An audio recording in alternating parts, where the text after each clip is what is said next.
Congo Mikili Live, toujours longueur d'avance. l'UDPS entend donner à cette situation dès aujourd'hui.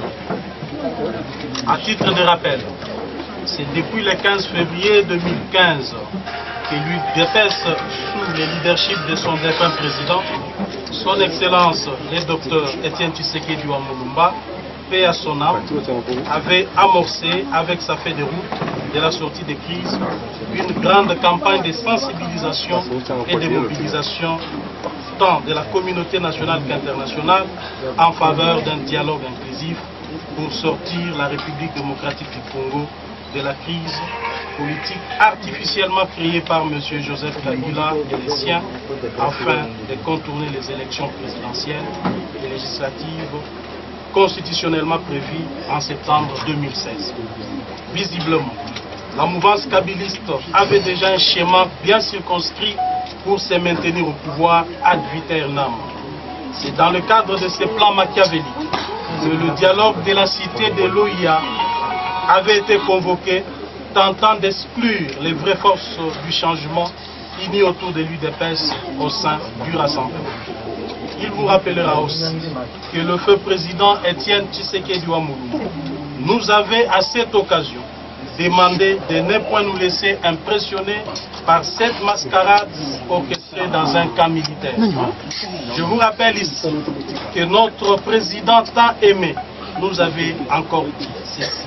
Je cite, tant qu'il n'y aura pas un dialogue inclusif dans ces pays, la crise politique ne sera pas résolue. Grâce à son implication personnelle et à son acharnement pour l'intérêt supérieur de la nation, le dialogue inclusif a fini par avoir lieu à la SENCO entre les deux camps qu'il avait ingénieusement identifié dans la feuille de route de l'UDPS, à savoir les forces politiques et sociales acquises au changement, d'une part, et de l'autre, la mouvance kabiliste et ses alliés. Au cours de ces tractations, le président Etienne Tshisekedi, mu par l'intérêt du peuple congolais, a fait la plus grande concession de son combat politique en acceptant que Joseph Kabila, celui-là même qui lui avait arraché, arme à la main, l'éclatante victoire de 2011, reste au pouvoir au-delà du 19 décembre 2016, soit à la fin de son second et dernier mandat constitutionnel. C'est ainsi que l'accord dit de la Saint-Sylvestre a été signé le 31 décembre 2016. Notre volonté de mettre fin à la crise politique à travers un dialogue franc et inclusif a été prouvée. En contrepartie de cette concession majeure et en vue d'établir les équilibres et marquer la volonté de la classe politique d'aller vers les élections crédibles et démocratiques dans les délais convenus, cet accord prévoit dans son point 3 romain 3.3 ce qui suit. Le gouvernement de la République est dirigé par le Premier ministre, présenté par l'opposition politique, non signataire de l'accord du 18 octobre 2016, par rassemblement, et nommé par le président de la République conformément à l'article 78 de la Constitution. Fin de citation. Le point 6, Romains 2.2, dit accord précise avec une grande clarté ce qui suit. Le Conseil national de suivi de l'accord, CENSA, sera présidé par le président du Conseil des sages du Rassemblement. Fin de citation.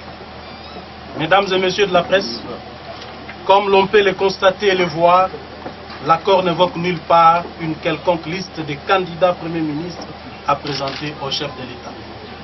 En exigeant une liste de plusieurs noms pour épuiser un candidat qui lui plairait et en insistant sur la désignation d'un président du Conseil national de suivi de l'accord issu d'un consensus avec lui, M. Joseph Kabila a révélé le fond de sa pensée consistant à s'écarter de la lettre et de l'esprit de l'accord de la Saint-Sylvestre. Je constate avec désolation que le régime actuel aux abois a délibérément érigé des blocages pour ne pas appliquer l'accord de la Saint-Sylvestre. Par ailleurs, ces pouvoirs tyranniques bloquent aussi le processus de rapatriement de la dépouille mortelle du héros national, feu président Dr Etienne Tshisekedi Mulumba, pour la tenue des obsèques dignes de son rang selon le vœu du peuple. C'est ainsi qu'en date du 20 mars 2017, excédé par la mauvaise foi et les manœuvres dilatoires de la famille politique de M. Kabila, tendant à torpiller la mise en œuvre de l'accord. J'avais pris, en toute responsabilité, la décision de claquer la porte des négociations sur l'arrangement particulier placé sous les bons offices de la CENCO. Juste après ma sortie de la salle, le parti prenant avait promis à l'opinion tant nationale qu'internationale que la signature de cet arrangement particulier allait intervenir à la date du lundi 27 mars 2017. Il s'est fait malheureusement qu'à cette date, la signature annoncée avec pompe et tant attendue par notre peuple n'a pas eu lieu à cause de la mauvaise foi de la mouvance au pouvoir qui estime que l'arrangement particulier serait l'occasion propice de récupérer ce qu'elle aurait perdu pendant le dialogue.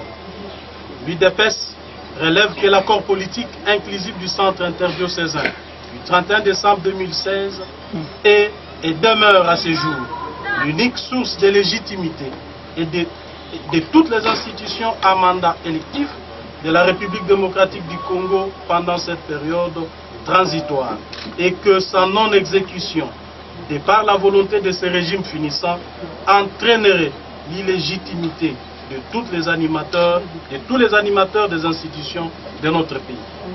Nous sommes donc en face des gens qui ont abusé de notre volonté de dialoguer pour en finir avec la crise et qui, jusqu'à présent, nous ont considérés comme des politiquement naïfs. Nous ne sommes pas des naïfs. Par ailleurs, le temps du mot d'ordre a sonné. À dater de ce mardi 28 mars 2017, l'UDPS constate que le pays est dans l'impasse. Il n'y a plus de doute sur les intentions réelles de M. Joseph Kabila et de sa famille politique de ne pas aller aux élections pour favoriser l'alternance à la tête du pays. Nous allons maintenant nous prendre en charge. Tel était l'enseignement et la volonté de notre président, le frère Dr Etienne Tshisekedi. Quel est le mot d'ordre aujourd'hui? Étant donné que notre peuple croit fermement à l'accord du 31 décembre 2016 qui met fin à la profonde crise politique en République démocratique du Congo et ouvre la voie à l'organisation des élections présidentielles et législatives avant le 31 décembre 2017. Vu que cet accord est la seule source de légitimité et de légalité des institutions, dont le président de la République, entendu que le camp kabiliste a manifesté sa mauvaise foi en multipliant des exigences farfelues et en créant des zones d'insécurité à travers le pays dans le but inavoué d'empêcher l'application de l'accord de la Saint-Sylvestre et par conséquent l'organisation des élections devant mener à l'alternance à la fin de l'année 2017.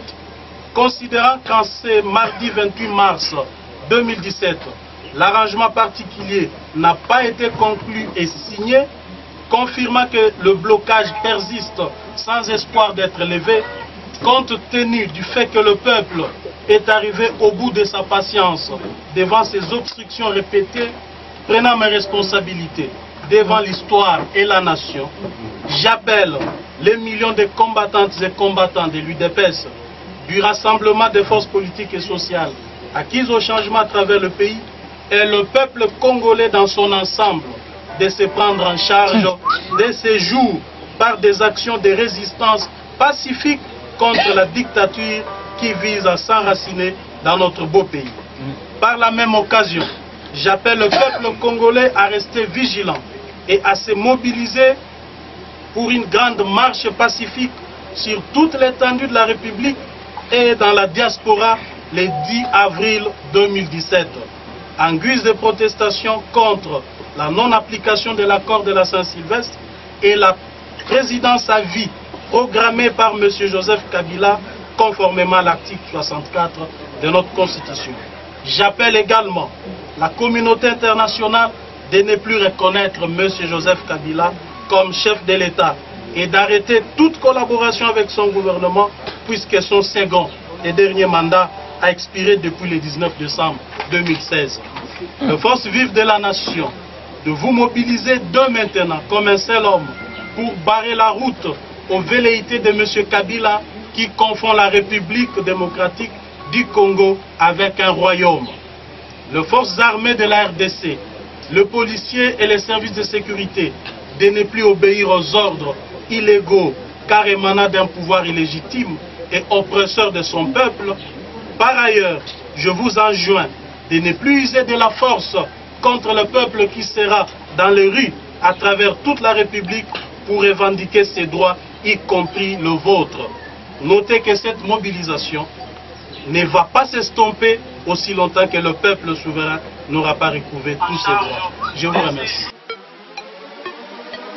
Congo Mikili Live, toujours longueur d'avance.